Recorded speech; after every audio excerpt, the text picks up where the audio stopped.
네, 안녕하십니까. 2023년 4월 19일 마감 시간 안내드리겠습니다. 오늘은 시장은 뭐 그렇게 크게 변동성이 없는 뭐 거의 강보합권이네요. 0.04, 0.03. 그런데 상한가 종목이 굉장히 많이 나. 16개 종목. 좀 특이하네요. 한번 볼까요? 예, 메디콕스, 케일럼, 이나사나, KBG. 전부 대부분 이제 소형주고, 쉽게 이제 접근하기, 쉬운 종목들은 아닌 것 같습니다. 시장이 이제 양극단으로 계속 이제 달리고 있네요. 박스바이오는 또 급락이 나오네요. 그러니까 급등주도 많고 급락주도 많고 2차전지가 조금 주춤하는 것 같습니다. 지금 금양 같은 경우도 2차전지 산업에 대해서 이제 진출 이후 뭔가 폭등이 나왔다가 이제 고점에서 조금씩 에코프로도 그렇고 뭔가 장대 음봉들이 조금씩 출현하고 있습니다. 자, 이제 뭐 그런 거겠죠. 뭐 이사들이라든지 임원들이라든지 최초에 이제 이런 2차전지 관련주를 가지고 있다가 지금 뭐 거의 뭐 벼락부자가 됐겠죠. 예, 그런 사람들은 차익 실현 욕구가 들 수밖에 없을 겁니다.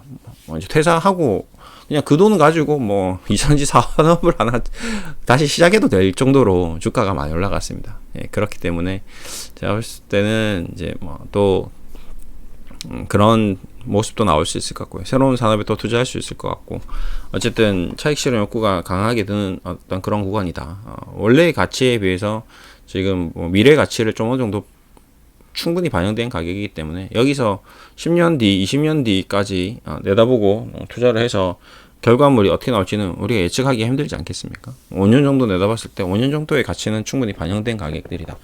왜? 아직 공장도 안 나왔는데 공장도 짓지도 않은 기업들이 공장 지었을 때 이익을 벌써 계산하는 정도 수준으로 가격이 뭐 1조, 2조, 5조, 10조 이렇게 올라가 버렸습니다. 이제 이런 종목은 조심해야 될 필요가 있다고 좀 생각들고요.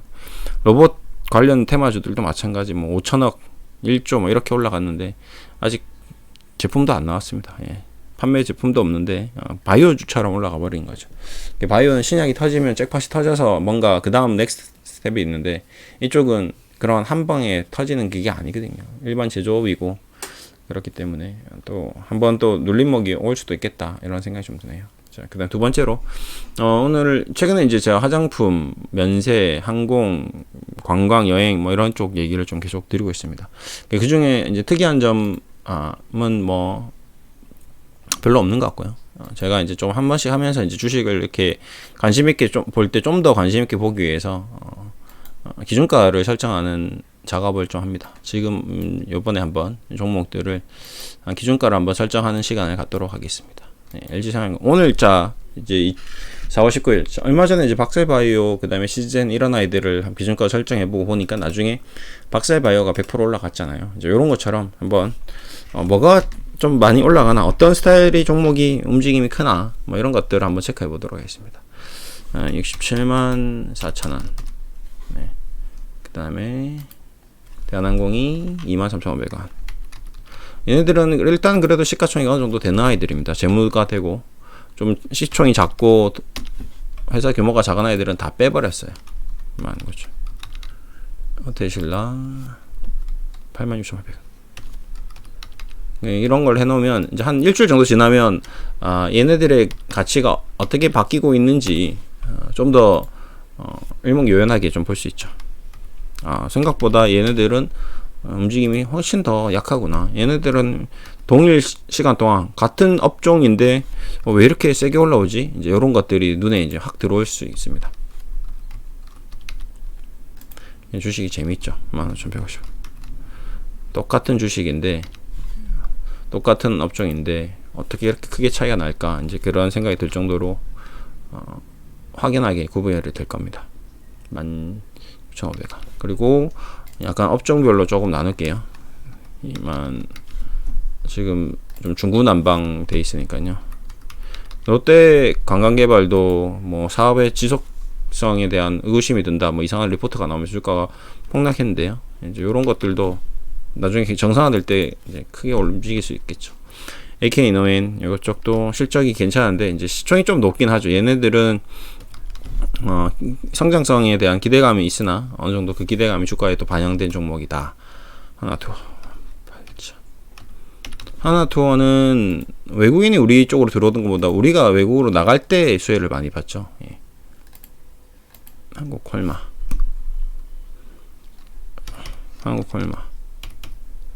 일단 화장품 쪽이 조금씩 수급이 들어오는 거는 느껴지고 있습니다. 그리고 저가항공사들도 기업이 완전히 정상화되고 있는 것 같고요. 코스맥스가 오늘 좀 많이 움직였네요. 한국콜마 코스맥스는 실적으로 화장품 원재료로서 굉장히 돈을 잘 벌고 있는 기업이죠. 에어부산은 한 2,000원대부터 계속 지켜봤는데 좀 아쉬움이 많이 나는 종목입니다. 조금 공격적으로 좀 갔어도 되는데 너무 안정적으로 주식 투자에 대한 비율을 가지고 있다 보니까 보수적인 성향이 좀 좋지 않은 결과를 나왔던 것 같습니다. 이치한불 17,300. 그 다음에 모드투어 17,330. 와우, 이치한불 가격이 굉장히 비슷하네요. 30원 차이 나네요. 한국콜마홀딩스. 아시아나 IDT는 이제 아시아나항공 합병 관련돼서 아시아나 관련주들이 좀 장난을 많이 칩니다.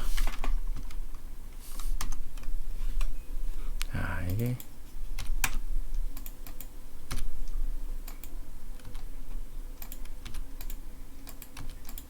이걸 1을 안 해놓으면 수익률이 계산이 안 되더라고요. 여러분도 이제 MTS 모바일 트레이닝 시스템으로는 좀 이런 작업이 좀 어떻게 되는지 쉽지는 않을 겁니다. 근데 이제 요 HTS 홈 트레이닝 시스템 PC로 작업할 때는 이런 기능이 좀 도움이 될 수 있죠. 보시면 이제 여기 수익률 마크에 이제 오늘부터 이제 주가가 움직이기 시작하면 내일부터나 뭐 다음 주부터는 이제 적용이 될 겁니다.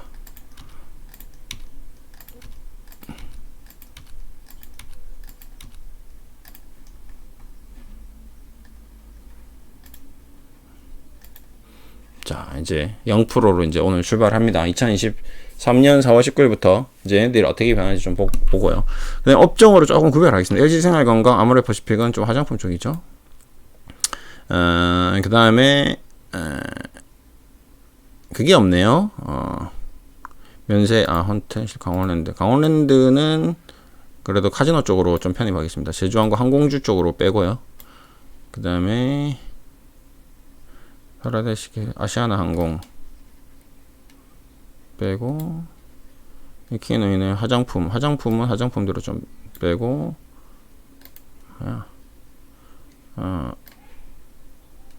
딱 정확하게 화장품이라고는 할 수 없지만 바이오도 좀 적게 있습니다. 그래서 좀 그래도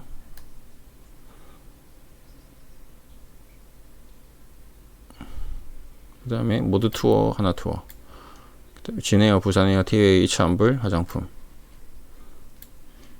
한국콜마 홀딩스, 대한항공, 호텔신라, 항공주, 이마트, 내수주, 그 다음에 백화점, 면세점, 뭐 요렇게 정도 해도 LG생활건강, 항공주 대부분 주가가 좀 많이 조정을 받았죠. 보시면 이제 240일을 전후로 왔다리 갔다리 하고 있는데 좀 밑에 언더 있는 아이들이 많습니다. 아모레퍼시픽이 좀 움직임이 좀 강하네요. AK노엔 좀 바이오 쪽 성향을 가지고 있는 코스맥스가 제일 세네요. 화장품에는 이치한불, 한국콜마, 한국콜마도 세네요. 그러니까 한국콜마와 코스맥스가 굉장히 강세를 보이고 있네요. 한국콜마 홀딩스도 좀 쫓아가겠죠.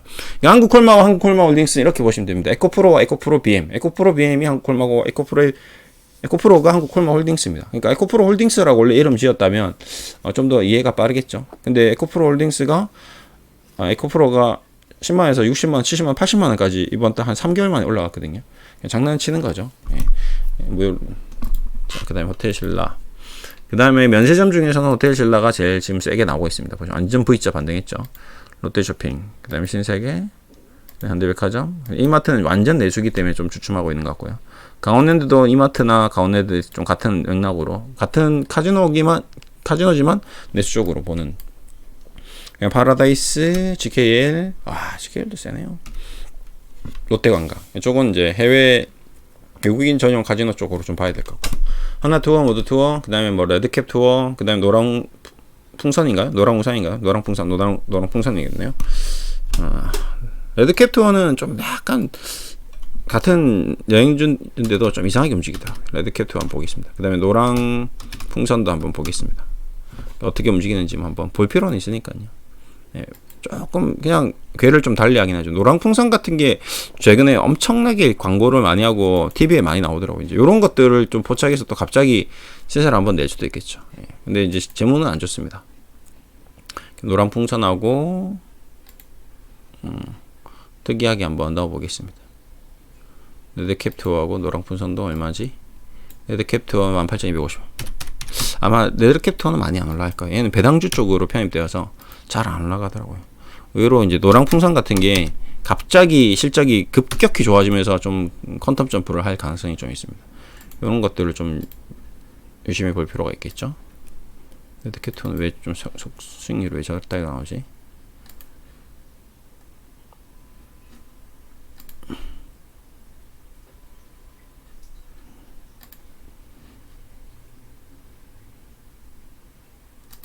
그렇죠. 공을 하나 안 찼네요. 됐습니다.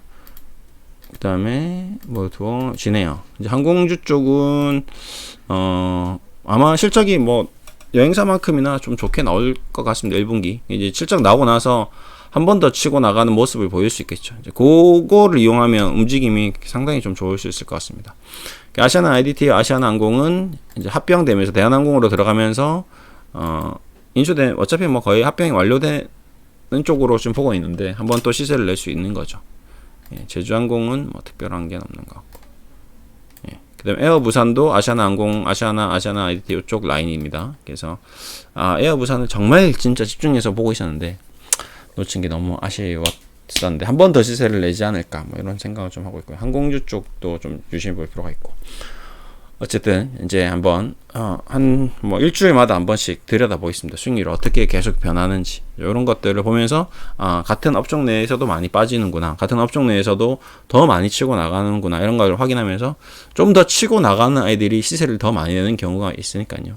좀 더 많이 치고 나갈 때 좀 더 많이 관심을 가질 필요가 있다. 뭐 이런 얘기 좀 드리면서 오늘 마무리하겠습니다. 감사합니다.